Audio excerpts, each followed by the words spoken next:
Hello, everyone. Welcome to the Boxing Source here once again, and I have a great guest with me. It's been a guest here within the Boxing Source YouTube channel. Great to speak with him once again. That is the president of Salita Promotions, Mr. Dmitriy Salita. How you been doing? I've been doing great. Great to be back on.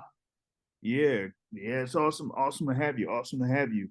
I see that you wanted to catch up with me on some news here and there. So we're gonna go through a few things. I know that you had like a big event over in the Michigan area a few weeks ago. A few fighters there from your stable did have some great performances. So we're gonna be going through that and some other news. So we just want to have you open to start off with what you got for us.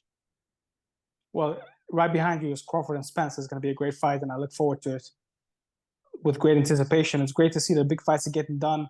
Ryan Garcia versus Davis, now Crawford versus Spence, Charlie versus Canelo, and the big heavyweight fights, it looks like they're getting done as well. So it's great for the sport of boxing. And I love when big fights get made because it means that the sport is growing and fans are tuning in. So it's great. July 15th, we had a couple of great fights here in Detroit on a Matchroom show in association with Matchroom. Jermaine Franklin came back to the ring, beat a good, tough 17-0 fighter, fought every one of the rounds in a successful, explosive way. Great for him to get a win back close to home. And now he's back again on a hunt for a big, significant fight. So we're working on exploring those possibilities. Also, two of the top American prospects, Joseph Hicks and Joshua Pagan, also both fought on the undercard. Joshua Pagan, U.S. national champion, 8-0 as a professional now, spent 3 weeks in training camp with his new trainer, Trayvon Chambers, who's also training Jake Paul. So it's been a great experience for him and came back to score the first round knockout. Joseph Hicks, U.S. Olympic team captain, also undefeated middleweight prospect, fought on the June 3rd televised portion with Claressa Shields at Little Caesars Arena and won a 6-round decision, also in impressive fashion. I believe both of these guys are going to make a lot of noise this year. Later this month, we have Deval Smith. Sorry, early next month. So early August, Deval Smith from the Kronk Boxing Gym in Detroit. Many say he's the next Tommy Hearns. Very impressive fighter. 6-0 is going to have another fight. And hopefully we'll build up his record to 7-0. All these 3 guys from Michigan, expect them to be significant fights towards the end of the year and showcase themselves to the world. Yeah, and like you mentioned there with Joseph Hicks, there being active in his fight, and also with Josh Pagan, they've been very active here in 2023. They've had a number of fights. I think it was like at least those were their 4th fights this year, already, and here we are in right at the end of July. So, they've been very active. And, like you said, with Jermaine Franklin, getting back at it, after, having the fights with Dylan White and Anthony Joshua, that he was able to get back in the win column against the undefeated fighters to, put them back in the mix in the heavyweight division. And so you had that, that's already passed. And then now we got, coming up in August, a number of good fighters there within Salita Promotions that are going to be, in action. So, you definitely been busy here around these summer months and been very active. Yeah, and obviously the GOAT has been taking some time off after an incredible victory at Little Caesars Arena in Detroit and exploring different possibilities for her. But I really believe that it would be so fantastic for her to fight in the Middle East or to fight in Africa, and having some conversations, lukewarm, and hopefully we'll be able to take the right steps in that direction. Both of those locations, I believe, one of them would be a great next step for Claressa, another historic step in her legacy building career. Yeah, she did, have her performance there, in Detroit, in that Little Caesars Arena there in downtown Detroit. She was able to perform around her hometown crowd. That was a great experience there. And, now moving forward to seeing if she does get in a position to have fights like over there in the Middle East or Africa, like you said, I know that, there have been some activity, in the, the Super middleweight division as well, which she was, you know, an undisputed champion in. And I know that, you know, Savannah Marshall, who Claressa Shields defeated at middleweight, is now currently the undisputed champion at super middleweight. So there's still, you know, that conversation of, you know, maybe her having that rematch with Savannah Marshall to, you know, win those super middleweight titles again. But, you know, like you said, having that opportunity to, you know, fight in the Middle East or Africa could be, you know, really big there for Claressa Shields as far as like a presence around the world. For sure, especially what she represents, and obviously her being a woman in this day and age. I really believe that it'll be very powerful. If she fights in Africa, it would be like Ali versus Foreman, the Rumble in the Jungle. From a social perspective, it will be so special. And some sporting events make the world stop and take notice. And I believe that that's one of the events that will make the world stop and take notice for a long time. Yeah, for sure, for sure. You know, definitely, you know, especially if it's like a, you know, fight over in Africa there. I know that there's been a number of fights that have, you know, been in the Middle East, and that it's been notable to, you know, bring big fights there. But it's been, you know, a real long time since we've had like a significant fight in Africa. And if Claressa Shields is able to break that barrier, you know, there, that would be something that, you know, definitely have there on her resume that's, you know, already a Hall of Fame resume. Now you were talking about, you know, how big fights have been happening, you know, here in 2023. I guess, you know, coming off of, you know, what you were mentioning with, you know, like Tank versus Garcia, and, you know, what's coming up this weekend with Spence versus Crawford and other heavyweight fights. Like, kind of go more into like how 2023 has been, you know, as I've been saying, a banner year for boxing, as I haven't really remembered like a lot of these big fights, you know, coming up since like maybe 2013 or even before that. Yeah, it's been a great year. I'm also excited about Canelo versus Charlo. That's going to be a great fight. I'm excited about Joshua versus White. That's an interesting fight.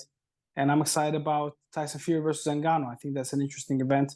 I know that it's split. Some people like it, some people don't like it. I love it. I think it's great for the sport of boxing, and I'm excited about seeing what's gonna bring to the table. Yeah, that's the thing. Is like, you know, it's one thing to have fights, but it's another thing to have events. And a number of these, you know, matchups have, you know, turned into events to where you have a lot of people interested in these fights and in these events. So, you know, we mentioned Tank versus Ryan. There was a lot of people out there in Vegas for that, a lot of attention and a lot of eyes watching that. And here we're seeing with Spence Crawford that there are a lot of people in Vegas right now. And yeah, I thought it would be over in Vegas, but I just couldn't do it. But you're definitely going to have a lot of eyes in there for that particular fight. And so, you know, with what's coming up here with Canelo versus Charlo, and like you said, with Fury versus Ngannou having that interest, that you're definitely seeing a number of big events there in the sport of boxing. Now, you know, want to go back here with Salita Promotions, you know, get, you know, a couple of updates here with, you know, more of your fighters. I know that there's been some, you know, activity in the various divisions that kind of, you know, move things around for some of your fighters to, you know, get there as far as like being a contender for some of these belts. Do you have any updates on some of the fighters there within these divisions? Well, Shohjahon Ergashev is the mandatory in IBF against Subriel Matias. Our deadline for to make a deal is coming up, and we want to make a deal, but we're prepared to go to first bid if that's how it goes. So it's a great fight for the junior welterweight division, and I believe that it's a 50-50 fight. I believe my guy has the better skills and is hungry, but the other fighter, Sabriel, is also very hungry and very skilled and very determined. So we'll see what happens. But I'm excited about that fight and about that possibility for sure. Yeah, most definitely. And then we have Vladimir Shishkin, who is the number 2 official contender in the IBF. He was supposed to fight for the super middleweight title, but against William Skull. But Canelo is fighting Charlo, who's undisputed versus undisputed. So you know, that title is being held up for a bit. But you know, we are exploring possibilities, and hopefully Vladimir will be back in the ring in the near future. Now with Shohjahon Ergashev, he's there at the 140-pound division. You mentioned that he is basically working out to see if he could get that fight there with Subriel Matias for the IBF super lightweight title. But that goes into the activity that's going on at super lightweight. Of course, we had with the WBO, Teofimo Lopez defeating Josh Taylor. You got what's going on with the WBC there with Regis Prograis, looking like he may end up fighting Devin Haney, who will be moving up. And then with the WBA, Rolando Romero recently winning the WBA title after it was vacated by the previous title holder. So that goes into all of that activity that's going on at 140. And we have another fight that's coming up on August 12th involving Gary Antoine Russell that, kind of like goes into the mix of what's going on at super lightweight. So yeah, with Ergashev, that definitely, makes him one of those guys to definitely look out for in that division. For sure. It's a big fight for him and a big opportunity to live up to his potential, to live to the expectations in a tough world title fight. I believe he can do it, but he will have great opportunity for the boxing fans to really give him the respect that he deserves and kind of arrive in the scene in a very explosive, fantastic way. So it's a great fight, and look forward to finalizing it, whether it's by making a deal or going to purse it. Gotcha. Now, going into, what you've been doing, of course, you've been very busy, over, the past few months and things like that, lining up these fights. I know that, you've had, ever since like the last time we spoke, the things with Jermaine Franklin, Jarrell Miller, like I said, with Ergashev, with Shishkin, and, Joseph Hicks and a number of those other guys. Like, what I would say is like one of those big challenges to try to, line up these fights, because it's not just, setting up the fights and getting those fights, but also, as we've kind of like mentioned in previous conversations, like going to these conventions, speaking with these, boxing organizations, getting those fighters into certain positions to where they could potentially, fight for, a mandatory spot and everything like that. So what has been like, that main difficulty there? The biggest challenge has been the exclusive nature of this business, meaning that the networks are split up in an exclusive way and usually only do business with one promoter. So we've been blessed enough to do, obviously, a number of events on ShoBox, had a whole thing weekend show. Blessed to do the June 3rd event on DAZN. And Claressa, I believe, is one of the few fighters in the sport of boxing that really fought on every platform: HBO, Showtime, DAZN, ESPN Plus. So really got that full exposure. But I believe the sport has to be inclusive, not exclusive. And the best fights and the best fighters have to be allowed to be made regardless of the promoter that they work with. That's really the most challenging part. The most challenging part is that the sport has to grow, and for the sport to grow, promoters have to be able to work with other promoters so that the fighters get the best opportunities and the fans get the best fights. And we see some of that in the sport of boxing this year, but only at the highest level. That has to happen across the board. We've had a June 9th show, Hall of Fame weekend show on Showtime, ShoBox, and I take pride in being able to work with every promoter in the sport of boxing, and that show was an example of it. We've had different promoters, and also on June 3rd, we had different promoters from Joe DeGuardia, Lou DeBella, Marshall Kaufman, David McWhorter, different boxing entities that make the sport whole. And it's important that when the opportunity presents itself, that we go out of the way to make these fights, regardless of who the fight is represented by. That's been the biggest challenge. Meaning, I do it, but it's important that this becomes part of the industry, and that the fighters that I present really get the opportunities that I feel are best for them. Well, and not only that I feel are best for them, that the fans feel are best for the fights to happen. And last year we did events with Boxer, with Matchroom, with PBC, with Top Rank. So I think that there's not a lot of people in the business that can say that they work with every promoter in such an easy way. So that's something that I'm very proud of, and that's why I believe the fighters that I work with really get a lot of the best opportunities because of those relationships. Yeah, and that's the thing about it is, having those relationships with those multiple promoters, including the ones that you mentioned, in order to, make those particular fights.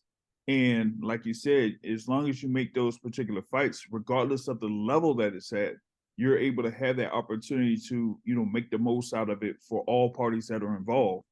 So Exactly. it's one thing to, kind of like have it to where you can have one event. Yes, it you're able to control everything, but like some of the challenges that you have, being a sole promoter is kind of like, nullified a little bit, or it's brought down a little bit when you work with, other promoters and have other fighters that are lined up, because you won't have to worry about, some things when it comes to marketing, advertising, and other things like that. But at the same token, with the fight being very successful, as long as a partnership as well, then all parties, win, and then that means you're able to do more of those things in the future. And it's most important is for the sport to grow. The fans have to be involved and the fans have to be excited about all the fights, not just the biggest fights. They have to be excited about boxing across the board. And for that to happen, we have to we the promoters have to work together and see the forest for the trees. And that means that putting aside whatever personal feelings people may have and have a bigger picture of the sport of boxing and doing what we can to make it grow. Because with great power comes great responsibility. To choose this role as a promoter means that you have to have the desire and the focus and the sacrifice to dedicate yourself to the sport and to make it grow. It's good to run your own business, and obviously it's okay for that to be the main concern. However, you got to also have an understanding and responsibility to the sport of boxing as a whole. And that means, especially if you have a deal with a platform or a network, that means making the fights, talking the talk and walking the walk, making the fights, making the sport grow, because big fights and good fights is what the sport needs. So hopefully we're all working in that direction. Yeah, for sure, for sure. All right, man. Yeah, you want one more and then we wrap it up? Yeah, so like I said, here with this, any closing things or closing remarks there. I know that there's been a couple of things that have been said from, I would say, Jarrell Miller in reference to his way of getting back in the ring here pretty soon, and also what's your thoughts about what's coming up here on Saturday night, if anything. Working on something for Jarrell. Hopefully, it'll get done and it'll be a significant step in the right direction for him. I do believe that Jarrell has the skills and the ability to be one of the best heavyweights in the world. Certainly, he is one of the best personalities in the sport of boxing. And once he can get himself back into that position, and with his name being flown around and making fights with Tyson Fury and Anthony Joshua and Dillian White, they're really liven up the heavyweight division. And him being an American heavyweight, Deontay Wilder, being an American heavyweight so outspoken from Brooklyn, New York, will only add interest in the sport of boxing and in the division. So it's always good to be on. Obviously, boxing fans, urge them to follow me personally on Instagram, Dmitriy_Salita, Salita Promotions, and same on Twitter and Facebook. And communicate with me. Love speaking with the fans, and grateful for this opportunity, and look forward to talking to you next time. Yeah, no doubt, no doubt. And also, for those, y'all also follow the YouTube channel there, Salita Promotions, to find multiple fights, whether they had just been complete or fights from years back. So definitely a great site for people to watch some classic fights there as well. So be sure to check that out. Thank you here once again, brother Dmitriy Salita, for checking in here with the Boxing Source, and definitely want to follow up with you here later on in the summer. Thanks, man.